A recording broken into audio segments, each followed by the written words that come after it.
What are the most common mistakes you see those people make in their first time people management roles? Clinging too much to the daily grind, so to say. So that is one of the things that I see a lot. Some people call it micromanagement, but I would not. People are just like used to do the product management job and fill the product management role.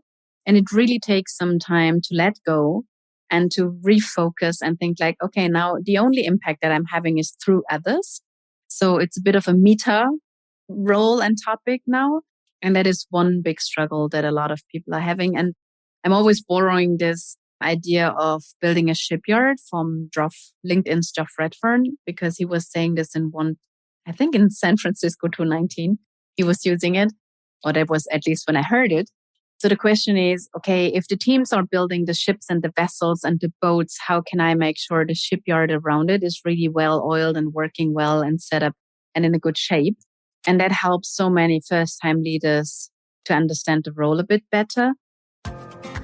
Creating great products isn't just about product managers and their day-to-day interactions with developers. It's about how an organization supports products as a whole, the systems, the processes, and cultures in place that help companies deliver value to their customers. With the help of some boundary-pushing guests and inspiration from your most pressing product questions, we'll dive into this system from every angle and help you think like a great product leader. This is the Product Thinking Podcast. Here's your host, Melissa Perri. Hello, everybody, and welcome to another episode of the Product Thinking Podcast. Today, I'm joined by Petra Wille, who is a product management coach, product leadership coach from Germany. And today, we're going to talk all about creating strong product people, which is actually the name of her book. So congratulations on the book. And thanks for joining us, Petra. Oh, Melissa, thanks for having me. Great to be here. Yeah. So tell me a little bit about how you got into product management, how you became this product leadership coach. Take us back.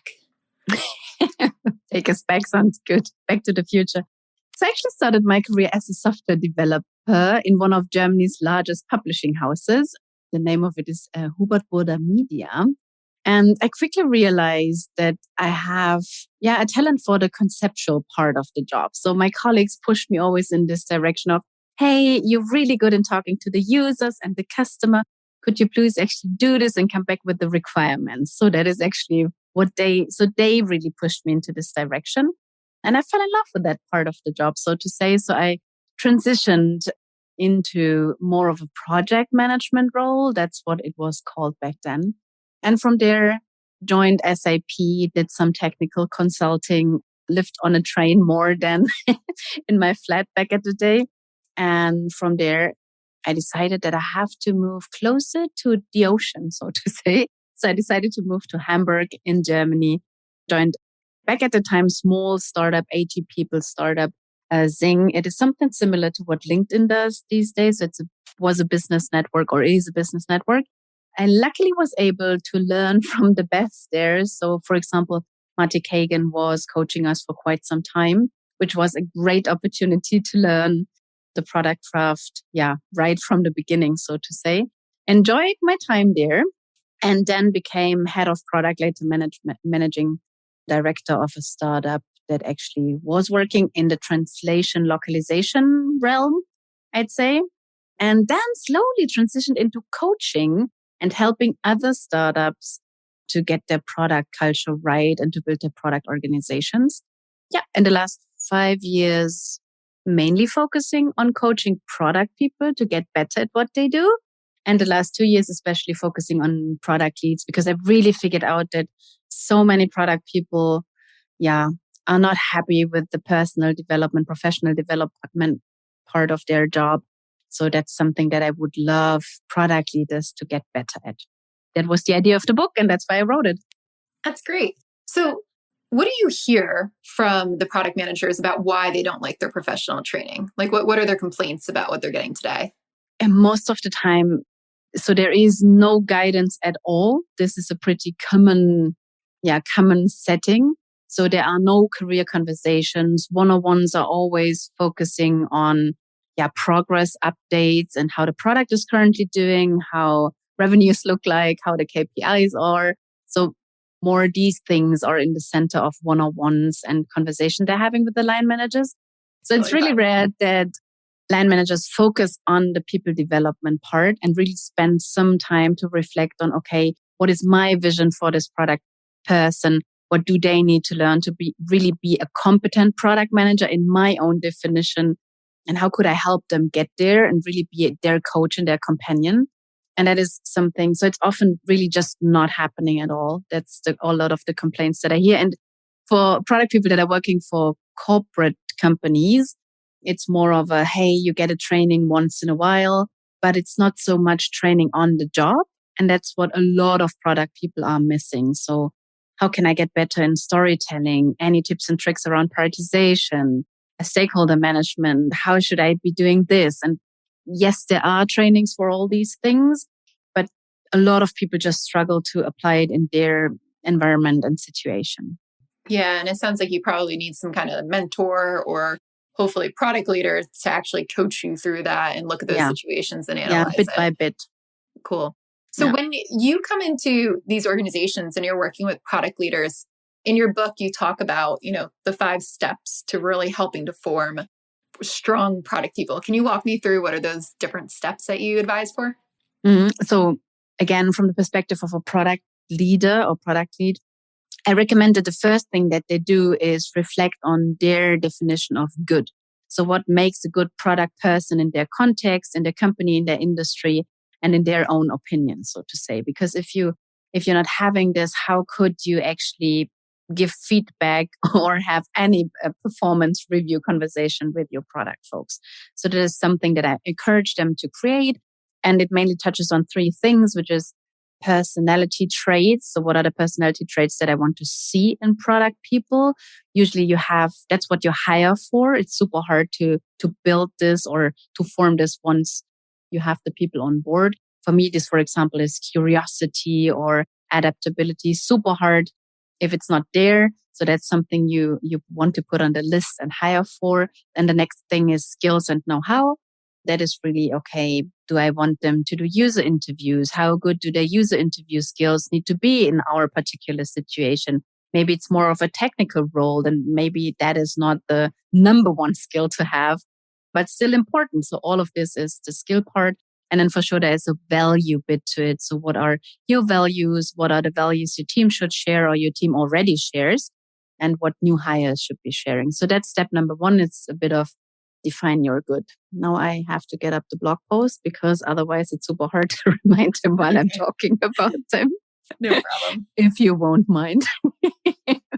I was able to do number 1. I'm writing too many blog posts, Melissa. I think the one I was following along with is called ingredients. Yeah, I have it. Cool. Okay, number 2 is a clear idea of where each PM is today and what their next step should be. So that can be just take a page of your journal and really write down the names of the people on your team and think about this usually rather vague vision for them. So what can they ultimately become? Sometimes it's just something like, okay, they're really good. So their storytelling is already something where they're really strong at. So maybe we can help them make this a solid skill in their career, or that helps them in their career. So it's a rather vague thing. And then the more tangible thing is the next bigger challenge. And for me, this is like, okay, what in an ideal setup and world, what would be the next product or initiative I would assign them to so that they actually can apply some of the skills they're currently forming or something like this. And that can be a side project, that can be a more strategical product they could work on, or it can be just like helping with the onboarding of new colleagues. So that is step number 2, have this vision and think about the next bigger challenge. And step number 3 is obviously to come up with a shared vision. So you should go talk to them and really figure out how they see their next steps, how you see their next step, and have this conversation and hopefully create a shared vision of what they could ultimately become. And once that is done, I recommend to work with smaller development plans. I really like to keep it lean and lightweight because otherwise nobody's doing it. But if you have something like, let's say, prioritization skills are not yet where they should be, then that could be a conversation. And you could use a framework that I'm using. It's called the future self. Super simple. Just is this, what is their current status when it comes to prioritization? So how does it feel to not have this skill at a decent level? So for example, the product manager constantly needs to argue with other people about the prioritization of their backlog. People are complaining behind their backs that the prioritization is not or intransparent or something like this. Then the 2B. So how would it feel? How could others tell that the skill has improved? And the last bit to it is actions. So really small steps that would bring them closer to this ideal or future self, so to say. And then give it a bit of a time frame. I usually advise people to do a 3 to 4 months development plan of future self, because otherwise it's super hard to keep track and keep momentum on this one. So that's the future self bit. And I think that was ingredient number 4. And the last bit is this: you need a commitment to follow up with them on this particular topic. Sometimes all it needs is ask them if they want the nudge every once in a while, and you should remember them about the action items that they want to look into. And sometimes it's a regular checkup in your one-on-ones and really look at the action items, make sure that they're working on it. And it really depends on, product maturity, seniority level, all these kind of things. So the leader still has to have a bit of experience how to handle, each and every of these conversations. But that is the 5 main ingredients, so to say. Great. So the first ingredient sounds like all of this is kind of predicated on knowing what a good product manager is, right? Do you have a framework that you use where you're these are the skills that every single product manager should have? And then what types of flexibility or kind of adjacent stuff for each company would you customize? I would always customize whatever you're using for this purpose. So luckily there are several frameworks out there that you could be using for that. It's not 100, but currently in the process of collecting some of them to put out a blog post soon. And the one I'm using or I have created is called the PM wheel. So the product management wheel. And it's a wheel because it talks about 8 buckets. So for example, is she able to understand the underlying problems of the user and the situation the company is currently in? Is he able to find solutions for these problems? So that's what we usually call discovery, right? The first 2 buckets. And then we go into topics like planning and get it actually done with a team and getting the software out of the door, the reflection, listen and learn part. So now that it's out there, what are people saying about it? How are they using it? How are the numbers? Team and motivation. So does this product person know how to work well with the team? It's personal growth. That's a bucket because I want to have this conversation in one-on-ones. So are you investing a bit of your time in your personal development? That's why it's one of the things on my assessment. And then the last one is agile, which is a bit weird because it has overlaps with the get it done part. But I meet so many product people that don't know the bare basics of agile product development. That's why I really like this bucket and talk about things like agile principles and values and all these things. Not so much the rituals and Scrum or Kanban or all this kind of politics. So more like the underlying mechanisms of agile, and that's why it's a bucket. And all of these dimensions, 8 of them as mentioned, come with at least 15 questions. So more like, is she able to do this? Is he able to do that? So it's more of a yes, no thing that you can be doing here. And then you get an overall score more or less. And you have an idea of what could be development areas once you have done this assessment. It's something people could download. It's on my website, strongproductpeople.com. It's for free and you could try use it. But I always encourage people to make it yours. So please don't use mine. Use it as an inspiration. I have 2 other blog posts out there where people explain how they customized it. And from these blog posts, you really see that they added their own dimension. For example, so corporate citizenship is something Arne Kittler added to his PM wheel because he said in his environment, this is a key skill to have. So that is something that he wants to have in his conversations with his product folks. And that's why he added that. And I think that is really, please do customize it. It needs to be your definition. And there is no one size fits all role definition for product people, at least not from my standpoint. What do you do in a situation where like one of your clients might customize this? Or have you ever had this happen, actually, I guess is a good question. And they customize it so much, it's not really like a product person anymore. Has that happened before? Once. I've had it happen to me, so that's why I was curious to see if you did. So it happened once. It was actually, they were not yet my clients, and we didn't end up signing this contract. It was a bit of a safe, agile, scaled agile company. Yeah. And I'm not a big fan of this framework. So yeah. And they really customized it to weird place. Yeah. I think it's really interesting. I've done a similar pattern and I have my like own rubric for what I would do on there.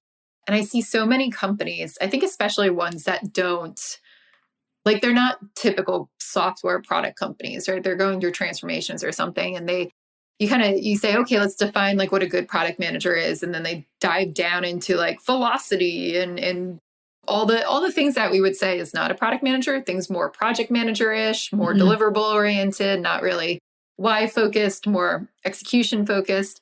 How do you ensure when you're coaching, especially these people, I guess, who don't have backgrounds in product, tons of product leaders out there, right? In that situation, how do you first get them to understand what their team needs to be doing, even if they've never done it before?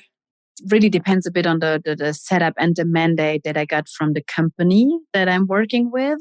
Ideally, I'll try to get the mandate from the product organization, not from procurement. So that's the other end of the scale.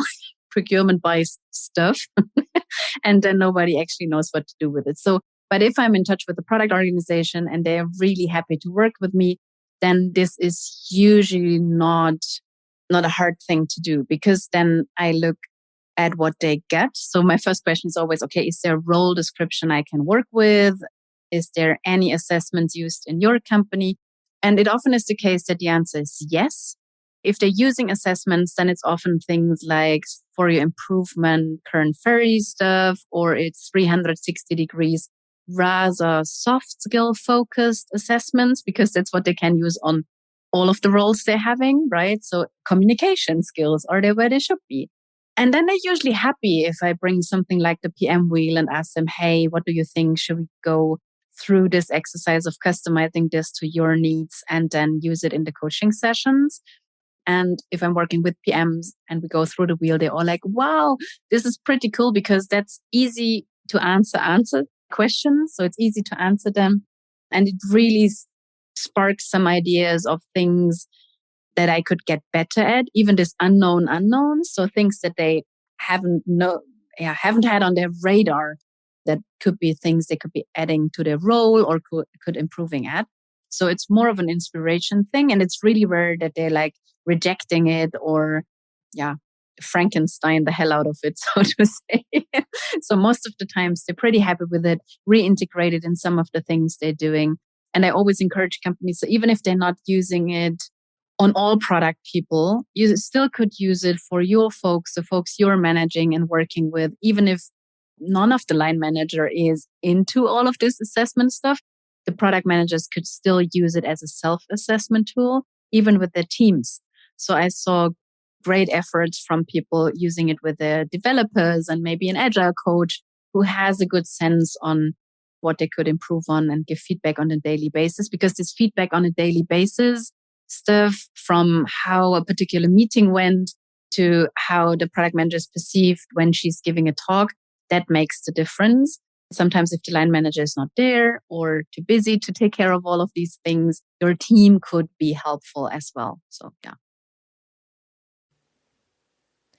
Did you know I have a course for product managers that you could take?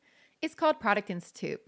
Over the past 7 years, I've been working with individuals, teams, and companies to upskill their product chops through my fully online school. We have an ever-growing list of courses to help you work through your current product dilemma. Visit productinstitute.com and learn to think like a great product manager. Use code THINKING to save $200 at checkout on our premier course, Product Management Foundations. So I've run into this situation too, where I get some product leaders, especially in large company transformations, right? They've got hundreds sometimes of middle managers who are managing product people who've never done product management before.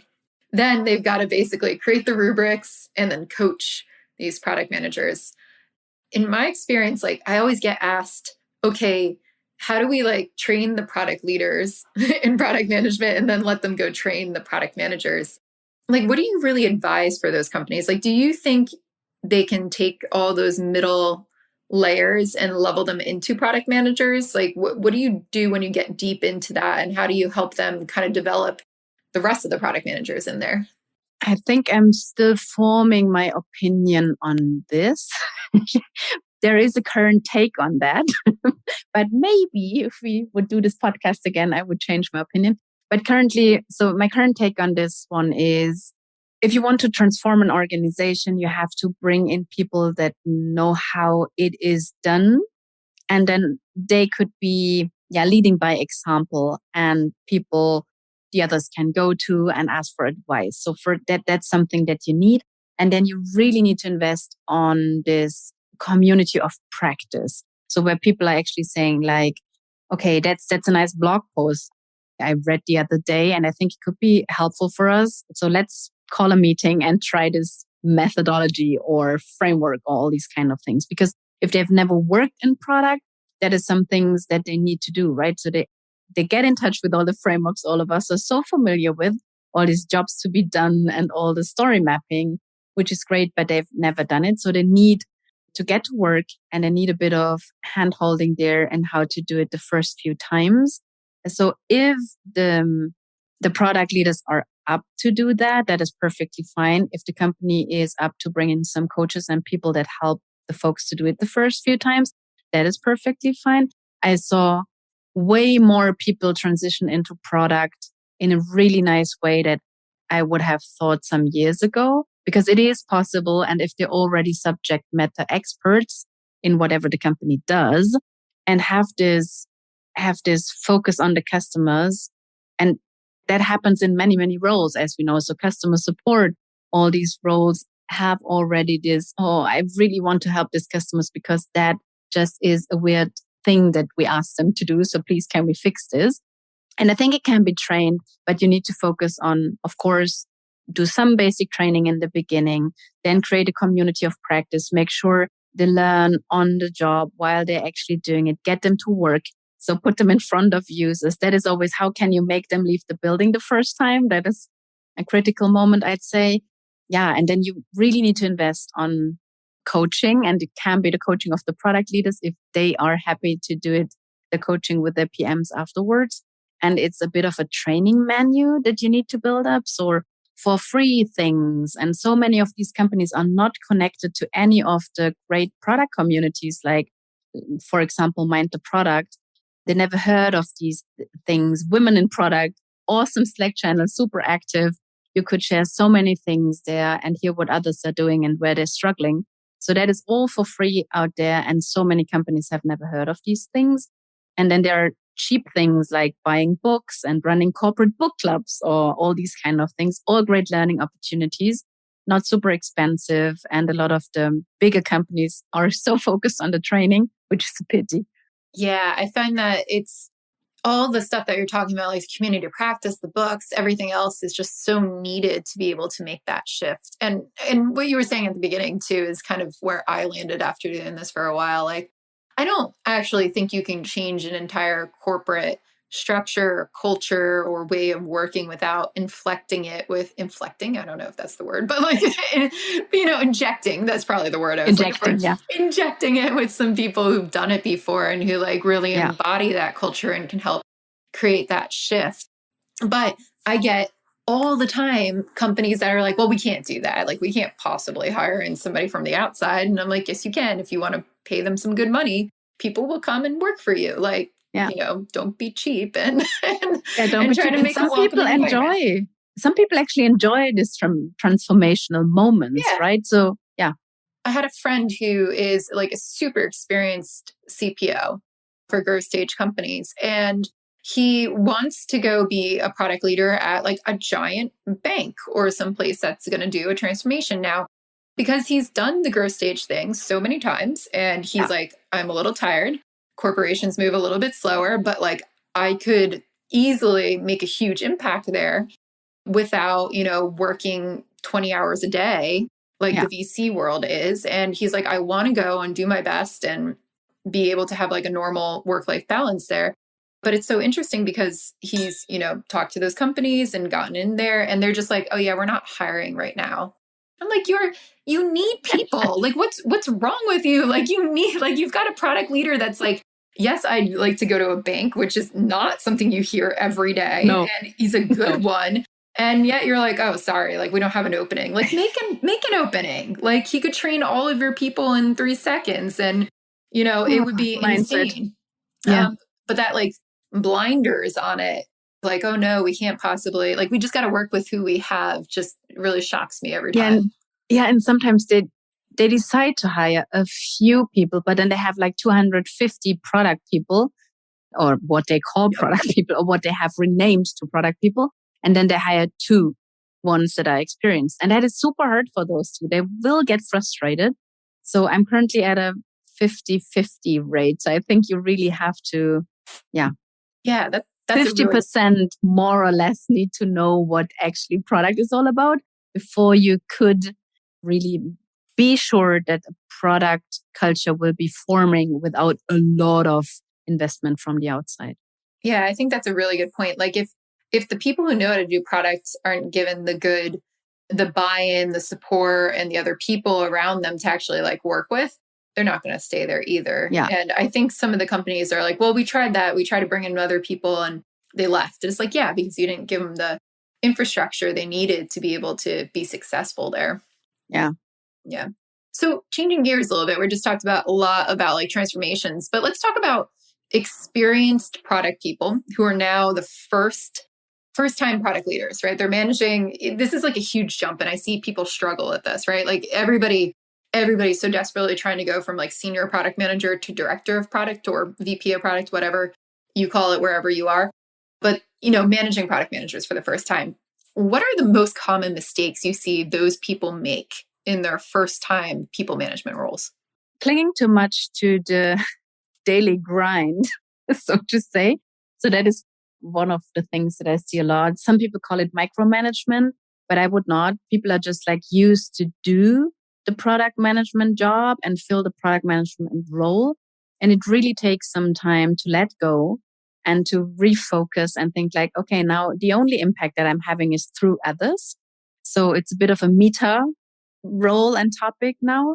And that is one big struggle that a lot of people are having. And I'm always borrowing this idea of building a shipyard from LinkedIn's Geoff Redfern, because he was saying this in I think in San Francisco 2019, he was using it, or that was at least when I heard it.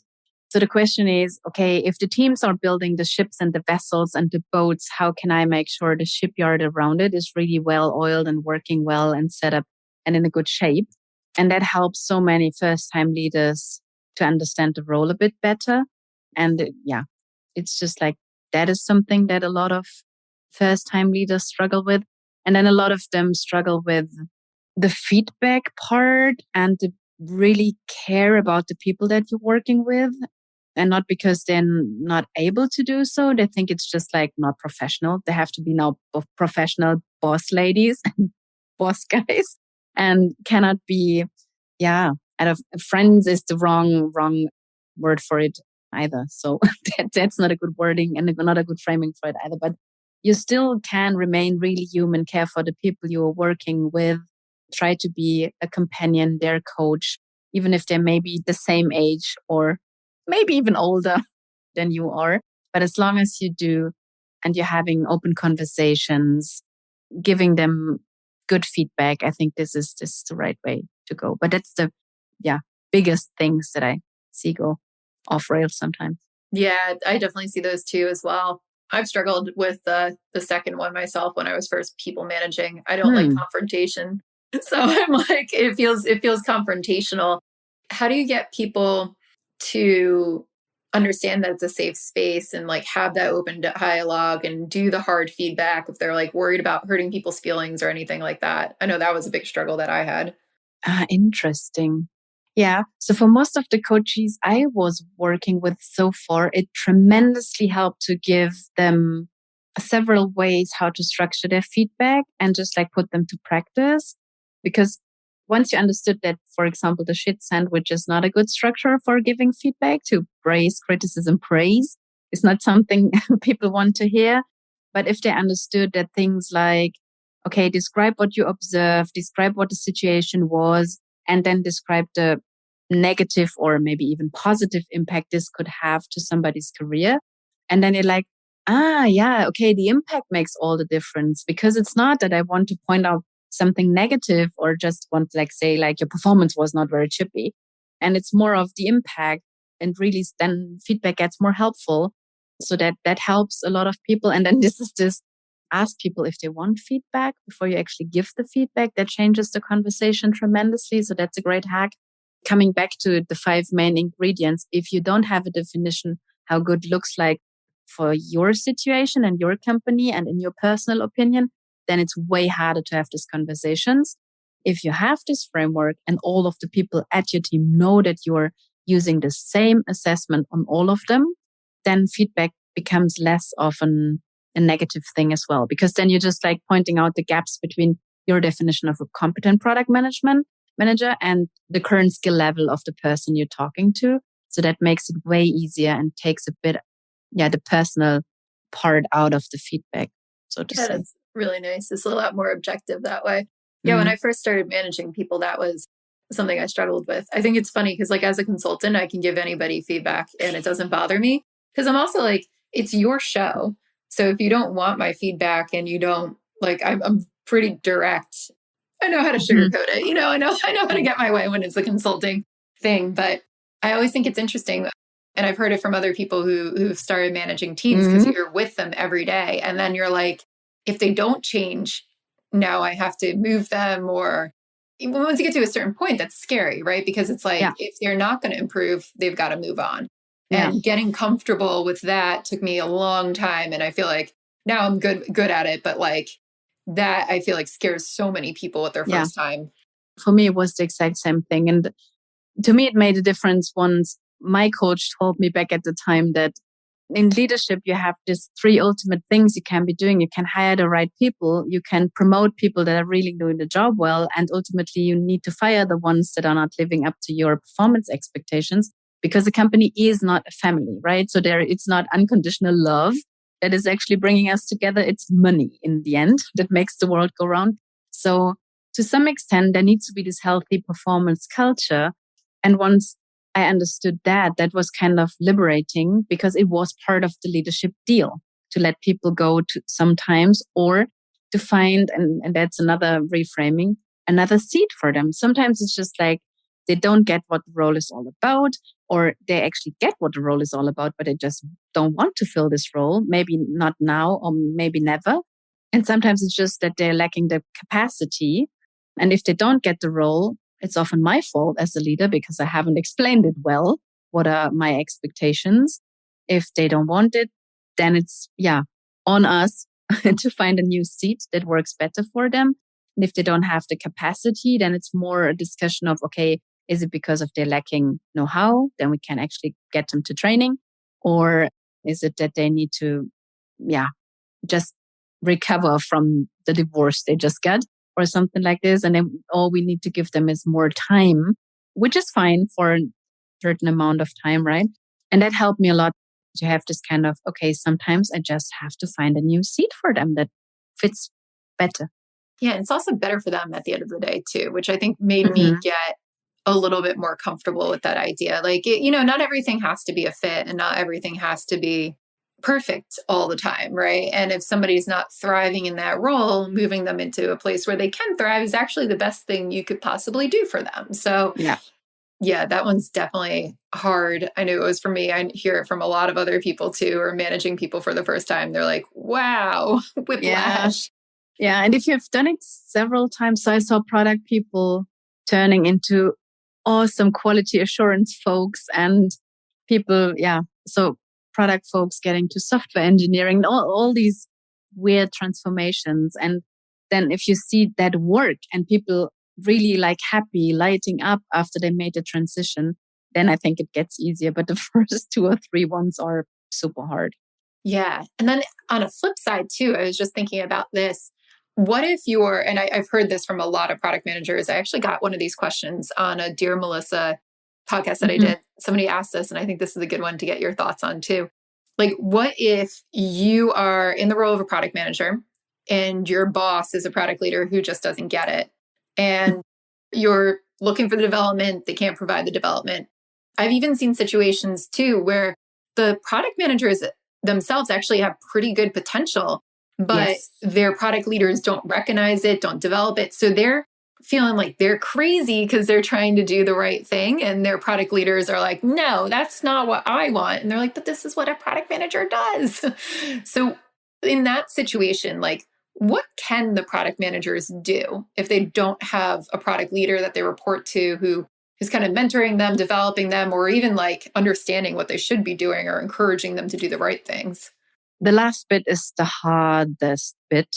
It's not rare that I'm having this in my coaching conversations where product people say like, hey, but I'm reading all these books out there, Escaping the Build Trap and all these lovely books. And I get what my role should be all about and what I should be doing. But it's just like not the environment where I can apply all these techniques. And then it always depends. It always is a conversation of love it, change it, or leave it. And a lot of people don't change hard enough. So you can do crazy things in companies and try crazy things before you actually get fired usually. So that is something that I encourage people to do. Really think about other things. Think outside of the box, other things that you could try to convince maybe just your team to doing things differently. And if your team is successful, then it's maybe easier to convince the rest of the organization or something like this. But that is really a hard thing to fix. And if your boss actively disencourages you in doing some of the good things product people do, then it's maybe necessary to go interview at another company.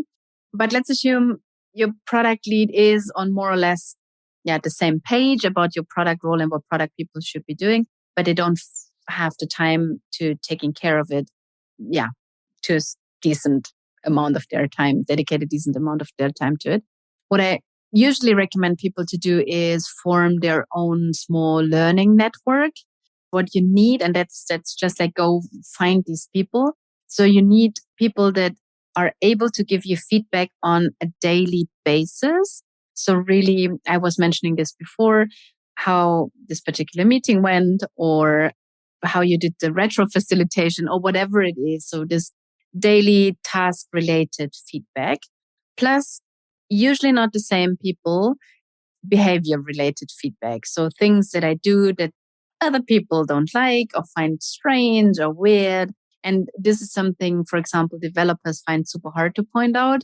They are good in giving task-related feedback. When they see me struggling with my retrospective, they're usually not shy in pointing this out. But for the more behavioral feedback, it might make sense to ask your line manager and hand this bit over to them.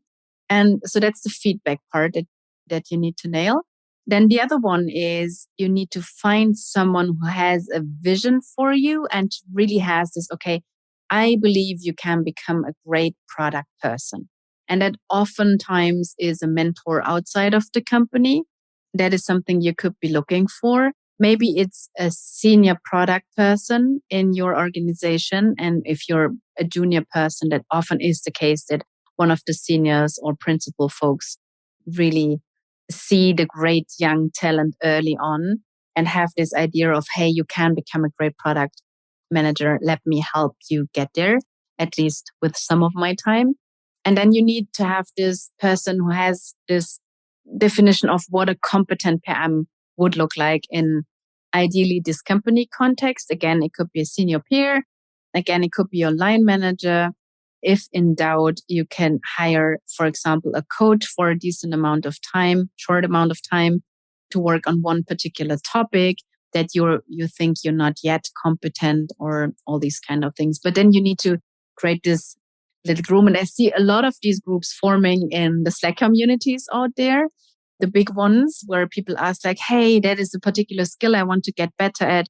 Anybody else out there? I would love to read this book to get started, but maybe we can have a monthly thing where we check in on the skill, just like 20 minutes a week and dedicating to improving that. I think this is something people could be doing if their line managers are not having the time to take care of that.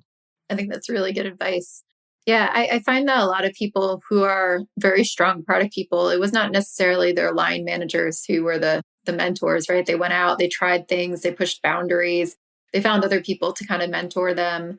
They found an outside community. They found peers to talk to. I think that's a huge one too. It's like you don't always have to go find like a super senior product leader. You could talk to other people in the same role as you and you'll learn some stuff, which I think is amazing. Maybe one day when we all back at conferences and all these things, and meetups are a great way to engage with other product people. And a lot of us share the same struggles. So yeah, I would always encourage people to reach out.